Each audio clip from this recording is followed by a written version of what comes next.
Everybody, welcome to my channel fancy tour. So आज मेरे साथ बहुत ही स्पेशल गेस्ट हैं जो कि है मेरी नानी। और ये 80 इयर्स ओल्ड है एंड मेरी अपब्रिंगिंग में इनका बहुत बड़ा रोल है and I am very much attach to her. उन्होंने 35 इयर्स एज ए लेक्चरर पढ़ाया है एक पोस्ट ग्रेजुएट कॉलेज में, और साथ में अपनी फैमिली लाइफ को बैलेंस किया, जॉइंट फैमिली में रह के इन लॉज और बच्चों को भी मैनेज किया, अपना पूरा टेन्योर कंप्लीट किया जॉब का, और घर को फाइनेंशियली इमोशनली सपोर्ट किया। उस टाइम पे जब लड़कियों को ये समझा जाता था कि बड़े होके तो सिर्फ इनको she just has to raise children and cook food, तो ऐसे ज़माने में उन्होंने एक अच्छी एजुकेशन ली। तो अब मैं नानी से जानना चाहूँगी कुछ बातें। तो पहली बात तो आप अपने व्यूअर्स को हेलो बोल दो। Hello viewers. ओके, तो अब मैं नानी से कुछ क्वेश्चंस पूछना चाहूँगी, तो मैं I shift to that sofa जिससे कि आप नानी को आराम से सुन सके। सो विदाउट एनी फर्दर बकबक let's quickly jump into the video. तो नानी, आप मुझे बताओ, आपने उस ज़माने में एजुकेशन कैसे ली? हाँ, हेलो कांक्षा। तो सबसे पहले तो मैं यही कहूँ कि हम एक छोटी सी जगह में एक गांव में ही रहते थे, क्योंकि मेरे पिताजी मंसूरपुर शुगर फैक्ट्री में एक केमिस्ट के रूप में कार्य करते थे। वो एक बहुत छोटी सी जगह है। कहाँ आता है ये मंसूरपुर मुजफ्फरनगर से 8 किलोमीटर आगे है। अच्छा। और वहाँ पर केवल वही सारे क्वार्टर्स बने हुए हैं जो कि शुगर फैक्ट्री में काम करने वाले लोग हैं, वो वही रहते हैं। तो हम इसलिए हम भी वहीं थे, पिताजी भी वहीं थे। तो वहाँ पर कोई स्कूल बढ़िया नहीं था पढ़ाई करने का, केवल एक छोटा सा स्कूल, लड़के लड़कियाँ उसी में पढ़ लेते थे। तो अब शुरू में तो हम जब गए थे तो सबसे पहले हाई स्कूल यानी 10वीं कक्षा मैंने उसी स्कूल से पास कर ली। जब स्कूल से पास कर ली तो फिर अब ये प्रश्न आया कि अब आगे की कैसे करें। तो अपना इंटरमीडिएट करने के लिए मैं सहारनपुर गई। वहाँ चाचा जी रहते थे, उनके 2 साल उनके पास रह करके मैं पढ़ी और आगरा यूनिवर्सिटी से मैंने इंटर किया। इसके बाद फिर जब मैं घर आई तो फिर बीए में जाने की बात आई कि बीए ग्रेजुएशन कैसे करें। तो उसके लिए मेरे पिताजी के पास ऐसी कोई सूचनाएं थी। उन्होंने पता किया कि राजस्थान में वनस्थली विद्यापीठ लड़कियों के लिए वनस्थली विद्यापीठ जयपुर से आगे है। जयपुर से आगे है। और वनस्थली विद्यापीठ शिक्षण संस्थान लड़कियों की शिक्षा के लिए बहुत ही प्रसिद्ध था वो। और दूर दूर से वहाँ लड़कियाँ पढ़ने के लिए आती थी। तो उन्होंने फिर वहाँ मुझे पढ़ने के लिए भेजा, बीए करने के लिए भेजा। ग्रेजुएशन मैंने कर लिया।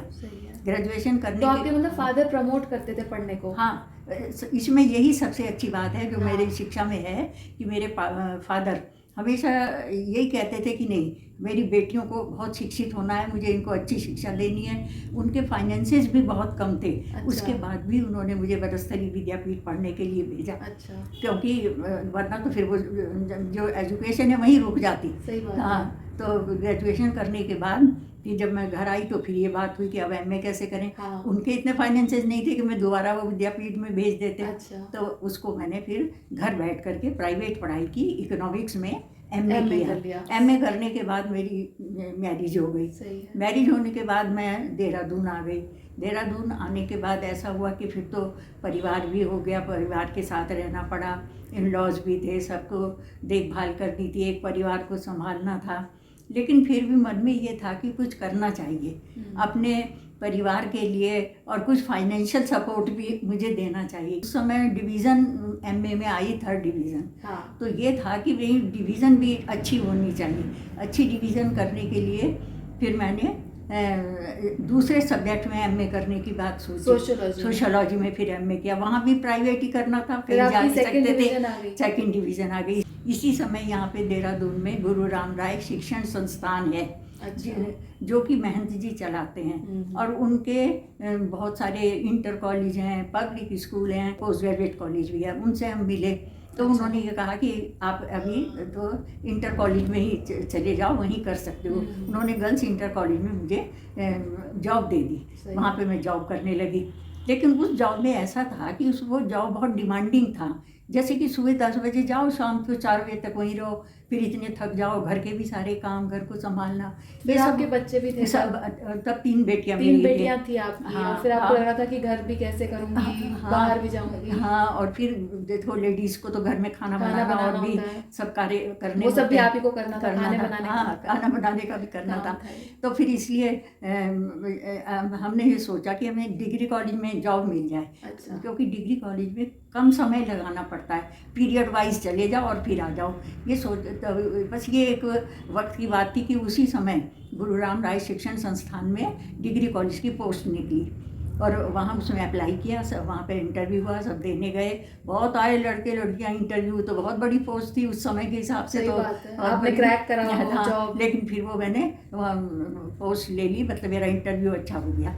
अब इसके बाद मेरा एक संघर्ष का सा पीरियड ज़्यादा शुरू हो गया, चुनौतियाँ सामने आ गई कि अब मैंने कहा कि अच्छा अब कॉलेज जाऊँगी मैं, और इतने बड़े बड़े लड़के लड़कियाँ उनको क्लास में पढ़ाना होगा। कितने लड़के होते थे क्लास में, कितनी लड़कियाँ होती थी?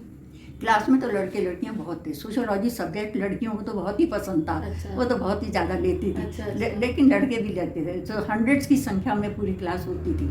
अब मेरी इस जॉब में एक बात और थी जो अभी बता ही नहीं पाई हूँ। अच्छा। और वो ये कि लड़के और लड़कियों की क्लास अलग होती थी बीए की। अच्छा। ऐसा महंत जी चाहते थे। अच्छा, लड़के लड़कियां अलग रहेंगे। हाँ, कि लड़के की लड़कों की क्लास अलग होगी, लड़कियों की अलग। उसमें ऐसा सिस्टम बना रखा था कि लड़कों की क्लास तो मॉर्निंग में होगी। अच्छा। और लड़कियों की क्लास फिर 12 बजे के बाद होगी। अच्छा। तो उसमें मुझे ये करना पड़ता था कि मॉर्निंग में लड़कों की क्लास ले ली, उसके बाद फिर घर चली गई, घर में खाना बना दिया, घर की थोड़ी देखभाल कर ली, और उसके बाद फिर मैं लड़कियों की क्लास लेने के लिए चली जाती। फिर दोपहर में फिर अपने घर आके फिर तब मैं आगे का काम करती।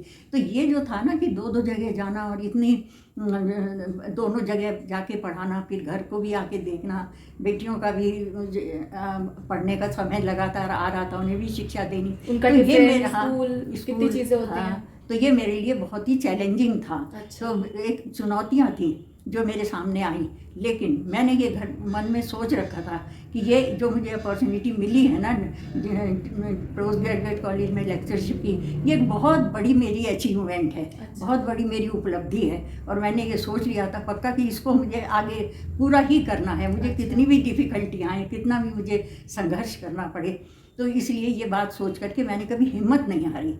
हर दिन मैं उठती और मैं सोचती अच्छा अब फिर करना है, अब यही सब काम। फिर मैंने वही हिम्मत बना के रखी और लगातार मैं उस कार्य को करती रही। और उस हिम्मत बना के रखने में मैंने ईश्वर को याद किया हमेशा। शायद उस ईश्वर ने मुझे ऐसी शक्ति दी कि नहीं, फिर मैं फिर चलती थी और फिर काम अपना कर लेती थी। और दूसरी बात ये थी कि मेरे अंदर सिंसियरिटी बहुत थी। अच्छा। और हार्ड वर्क, वो तो है ही। हाँ, बहुत और ऑनेस्टी, बस सिंसियरिटी, हार्ड वर्क, ऑनेस्टी, इन सबको आगे लेके चली मैं।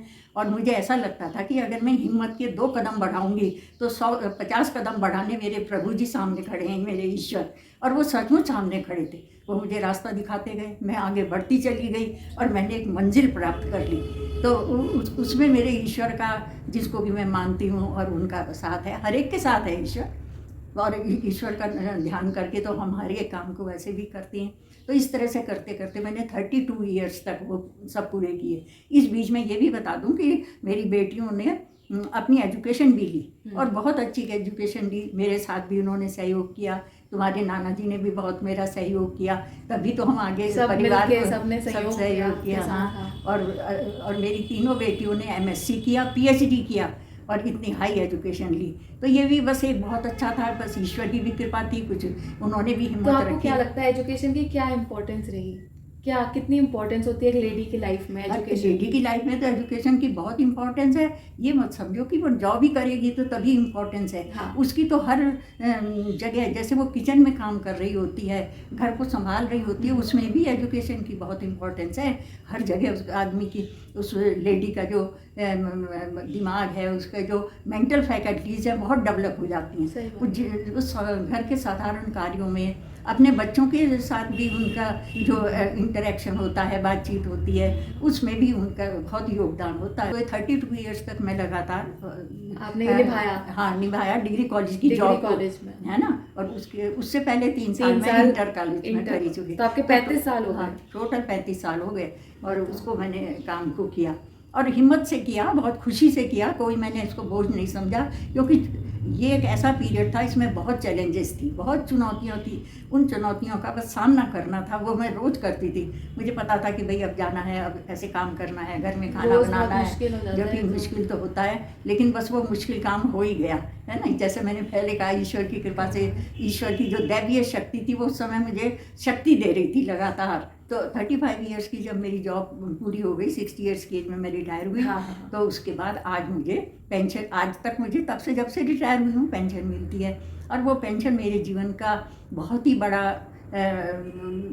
एक उपलब्धि है मैं कहूँगी, क्योंकि मैं फाइनेंशियली पूरी तरह से इंडिपेंडेंट हूँ। और अपने मुझे बहुत अच्छा लग रहा है कि मैंने इतनी मेहनत, जैसे कि ईश्वर ने मेरा साथ दिया, परिवार में मुझे साथ मिला, तो उसका ये बहुत अच्छा मुझे फल मिल गया। हर लड़की को फाइनेंशियल इंडिपेंडेंट होना चाहिए। तो ये चाहती हूँ कि लड़कियाँ मेरी, हमारी बेटियाँ पढ़ें, खूब अच्छी शिक्षा लें और उसके बाद वो फाइनेंशियली भी सेटल हों, लेकिन ऐसा हो नहीं पाता। तो ये थोड़ा सा देखने की बात है कि वो लड़कियां स्वयं अपने आप में जागरूक बने कि आज मैंने एजुकेशन ले ली है तो अब ठीक है, इसको और आगे बढ़ाने के लिए मैं कोई जॉब ले लूँ, सीधी सादी सिंपल जॉब जो भी उन्हें मिल सकती है वो ले लें।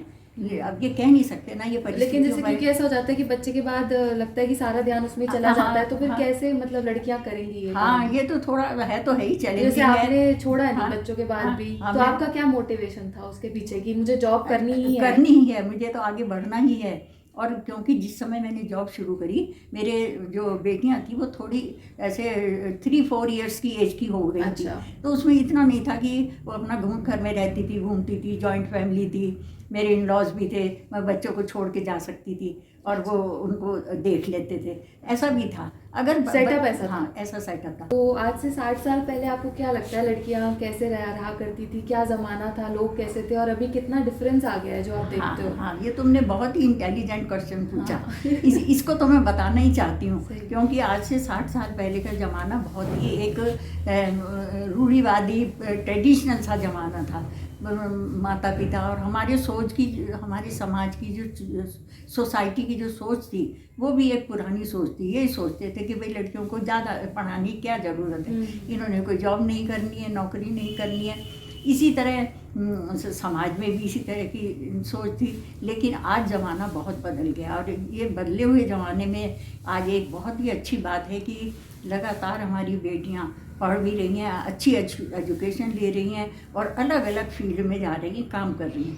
ऐसा कोई क्षेत्र नहीं है जहाँ पे कि आज बेटी काम नहीं करती है या जाती हैं। अब जैसे कि हमारी सेना है, आर्मी है, एयरफोर्स है, नेवी है और जुडिशरी है, और भी कितने बड़े अच्छे अच्छे फोर्स हैं, स्पोर्ट्स हैं। वहाँ पर भी देखो किस तरीके से वो अपना आगे बढ़ रही हैं। और सबसे बड़ी बात है कि उन्होंने अपने को सिद्ध करके दिखाया, प्रूव करके दिखा दिया कि उन बेटियों के पास बहुत टैलेंट है और उस टैलेंट के कारण ही आज वो कितनी आगे बढ़ रही हैं और उनके आगे बढ़ने से देश आगे बढ़ रहा है ना। हमारे भारत की नाम दूसरे देशों में हो रहा है।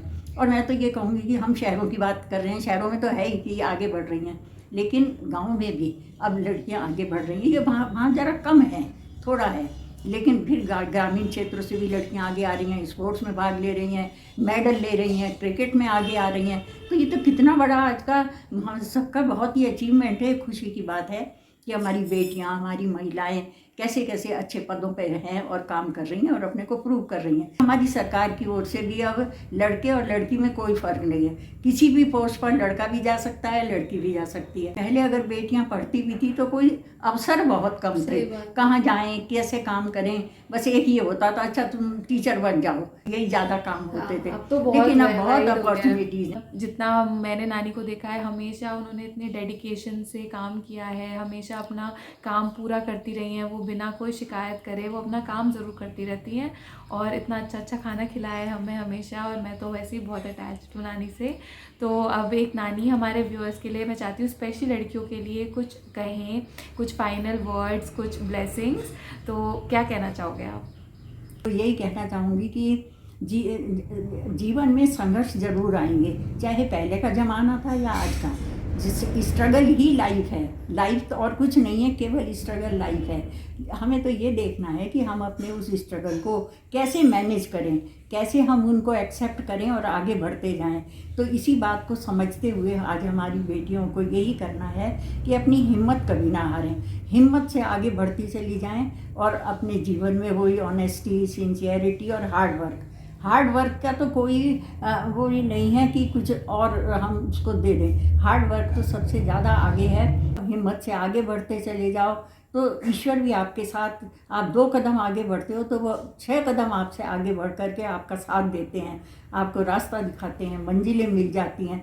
मेरी तरफ से तो मेरे सारे व्यूअर्स को, बेटियों को बहुत शुभकामनाएं हैं और मैं उनको आशीर्वाद देती हूँ कि उनको जीवन में आगे हर क्षेत्र में पूरी सफलता मिले। सुखद और स्वस्थ जीवन की कामना करती हूँ। ये थी मेरी नानी और इन्होंने बहुत अच्छी अच्छी बातें बताई अपनी लाइफ के बारे में एंड आई एम श्योर आपने कुछ ज़रूर सीखा होगा इससे। एंड आप मुझे बताइए कमेंट करके, अगर आप मेरी नानी से कुछ पूछना चाहते हैं, मैं डेफिनेटली ट्राई करूँगी कि इस वीडियो का कोई पार्ट 2 भी बने जिसमें मैं आपके क्वेश्चंस नानी से पूछूंगी। तो this was it for this video and I will keep coming back with more such videos. Till then stay happy, stay healthy, bye bye. Bye कर दो, बाय कर दो, बाय।